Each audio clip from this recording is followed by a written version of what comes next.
નમસ્કાર, સત્યમેવ જયતે લાઈવ ન્યૂઝમાં આપનું સ્વાગત છે। રાજ્યમાં ચિંતા વધારતા ચાંદીપુરમ વાયરસનો હવે વડોદરામાં પણ શંકાસ્પદ કેસ સામે આવ્યો છે।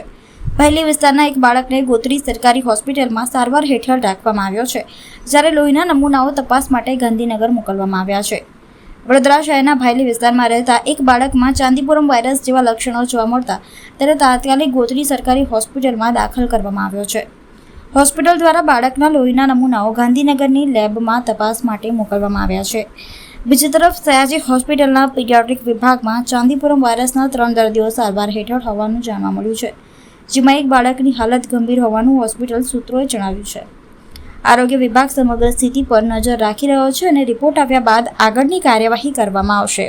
એસએસજી હોસ્પિટલના પીડિયાટ્રિક વિભાગમાં પંચમહાલ ગોધરા એરિયાના 3 પેશન્ટ છે ચાંદીપુરમ સસ્પેક્ટેડ હતા, પરંતુ એનો રિપોર્ટ હવે નેગેટિવ આવી ગયો છે અને એમાં એક જે પેશન્ટ છે 3.5 યર એ થોડું વેન્ટિલેટર પર છે, બાકી બીજા 2 જણ નોર્મલ એની તબિયત થઈ ગઈ છે અને વધારે પેશન્ટ નથી, 3 જ સસ્પેક્ટેડ હતા, એ પણ નેગેટિવ છે, એટલે પોઝિટિવ કોઈ પેશન્ટ અત્યારે દાખલ નથી। મેડમ, આ જે ચાંદીપુરમ રોગ છે એના સિમ્પટમ્સ શું છે અને વાલીઓએ કઈ રીતે ચેતવવાની જરૂર છે?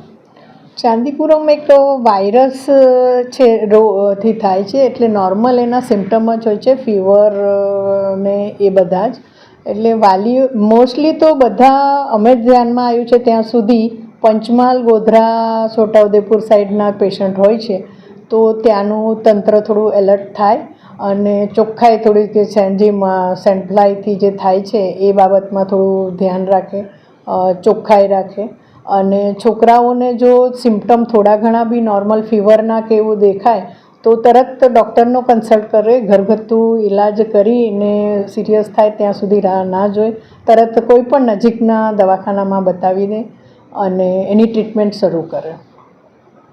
કેટલા વર્ષનું બાળક? આમ તો પીડિયાટ્રિક વિભાગમાં થાય છે 15 વર્ષ સુધીમાં, પણ હમણાં જે દાખલ છે એ 3.5 યરનું જે છોકરું છે એ થોડું સિરિયસ છે।